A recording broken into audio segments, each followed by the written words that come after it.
అందరికీ నమస్కారం. పోలీసులు అనేవాళ్ళు రాష్ట్ర ప్రజలకి భద్రత కల్పించేదానికి ఉన్నారు.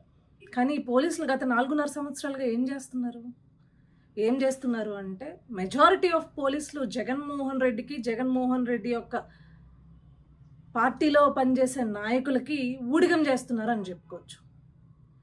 నిజంగానే ఆంధ్ర రాష్ట్రంలో జరిగిన ఇన్సిడెంట్స్ చూస్తే కనుక ఏదైతే డాక్టర్ సుధాకర్ గారి దగ్గర నుంచి ఈరోజు ఉరవకొండ నియోజకవర్గం ఏదైతే విడపనకల్లు అనే ఒక మండలంలో కేవలం తెలుగుదేశం పార్టీ జెండా ఎత్తారనో లేకపోతే వైఎస్ఆర్సీపీ పార్టీకి సంబంధించిన నాయకులు అతని మీద కంప్లైంట్ ఇచ్చారు అని చెప్పేసి పోలీస్ స్టేషన్ ఆవరణలో నగ్నంగా తిప్పుతూ అటు ఇటు వెనకాల ఒక కానిస్టేబుల్ ఉండి అతన్ని నగ్నంగా తిప్పిన పరిస్థితి. ఎటు వెళ్ళిపోతున్నాం? గత 4.5 ఏళ్లుగా ఈ పోలీసులు జగన్మోహన్ రెడ్డికి ఊడిగం చేస్తున్నారు. అంటే తన కాళ్ళ కింద కుక్కల్లా పడున్నారు మెజారిటీ ఆఫ్ పోలీసులు. నేను మళ్ళీ చెప్తున్నాను, ఈరోజు ఈ వరుస ఇన్సిడెంట్స్ అన్నీ కూడా పక్క రాష్ట్రాలకు తెలిస్తే మన మీద ఉమ్మేస్తారేమో అనే కనీస ఇంగితం కూడా లేదు. ఇలాంటి ఇన్సిడెంట్స్ నేషనల్ వైడ్ కనుక వైరల్ అయినప్పుడు కానీ తెలిసినప్పుడు కానీ మనల్ని ఏ రకంగా చూస్తారు అనేది, పోలీస్ విభాగాన్ని ఏ రకంగా చూస్తున్నారు అనే దానికి కనీస అవగాహన ఈ పోలీసులకు ఉందా? మీ ఒంటి మీద ఉన్న యూనిఫామ్ కూడా మిమ్మల్ని చూసి సిగ్గుపడుతుందయ్యా. మీ మీద ఉండడానికి మీరు చేస్తున్న 4.5 ఏళ్ల సంధి మీరు చేస్తున్న ఊడిగానికి మీ ఒంటి మీద ఉన్న యూనిఫామ్ కూడా సిగ్గుపడుతుంది. కేవలం ఒక పార్టీ జెండా ఎత్తుకున్నారని చెప్పేసి నగ్నంగా తిప్పుతారా? ఎంత ఖండకావరం మీకు! ఆఫ్టర్ ఆల్ మీరు పబ్లిక్ సర్వెంట్స్, మా ట్యాక్సులతో బతుకుతున్నారు. మళ్ళీ గుర్తుపెట్టుకోండి, ఎందుకంటే మీ వికృత చేష్టలు మించిపోయి ఉన్నాయి. మేము కూడా మిమ్మల్ని చాలా రెస్పెక్ట్ చేస్తాం, ఏది మీ పరిధిలో ఉన్నంత వరకు. కేవలం మీకు ఇచ్చిన అధికారాన్ని దుర్వినియోగం చేసుకుని మీ పరిధిని దాటి ఎవరైతే ప్రవర్తించాలో వాళ్ళందరికీ ఒకటే చెప్తున్నా, గుర్తు చేసుకోండి.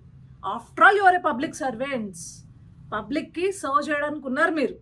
అలాంటి పబ్లిక్ని రోజు మా ఇష్టం వచ్చినట్లు మాకు అధికారం ఉంది కదా అని చెప్పేసి ఏదైనా చేస్తాము అనుకుంటే, ఇప్పటి వరకు పోలీస్ అనే వాళ్ళపైన ఎంతో కొంత నమ్మకం ఉండేది. ప్రతిసారి ఏదో ఒక ఇన్సిడెంట్ పోలీస్ రూపేణా మనం చూసినా కూడా ఎస్పీ రిశాంత్ రెడ్డి లాంటి వాళ్ళు వన్ సైడెడ్గా ఉండి, లేకపోతే చాలా సందర్భాల్లో చాలా పోలీస్ సంబంధించిన వాళ్ళందరూ కూడా, పోలీస్ సంస్థకు సంబంధించిన వాళ్ళందరూ కూడా రూల్స్ క్రాస్ చేసి ఇది చేసిన ఎక్కడొకొక్కడ ఎంతో కొంతమంది మంచి వాళ్ళు అయితే ఉన్నారు ఈ సిస్టంలో అని చెప్పేసి ఎంతో కొంత నమ్మకమైనా ఉండేది.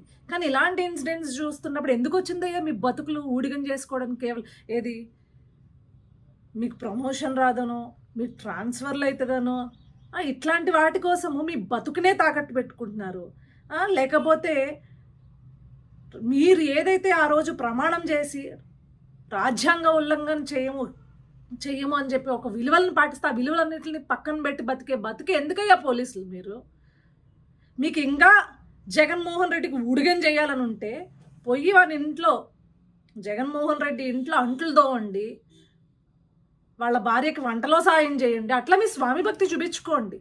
ఎవరైతే చూపించుకోవాలనుకుంటున్నారో వైకాపా కార్యకర్తల ఇళ్లల్లో కానీ వైకాపా నాయకుల ఇళ్లల్లో కానీ అంట్లు తోముకునో లేకపోతే వాళ్ళు ఇల్లు దుడిచో ఆ పని చేసుకుంటూ వాళ్ళకి స్వామి భక్తి చూపించుకోండి డైరెక్ట్గా. అదొక్కటే తక్కువ మీరు చేసేదాంట్లో. అంతకి దిగజారిపోయారు మీరు. సిగ్గు అనిపించట్లేదా? ఇలాంటి వ్యవస్థలో నిజాయితీ గల పోలీసులు ఉంటే వాళ్ళు కూడా ఈరోజు వచ్చి మేమేంది దరిద్రపు వ్యవస్థలో పనిచేస్తున్నాం అని తల దించుకునే స్థాయికి మీరు ఈరోజు ఆ పోలీస్ వ్యవస్థను పూర్తిగా సమూలంగా తాకట్టు పెట్టేశారు జగన్మోహన్ రెడ్డి ప్రభుత్వానికి.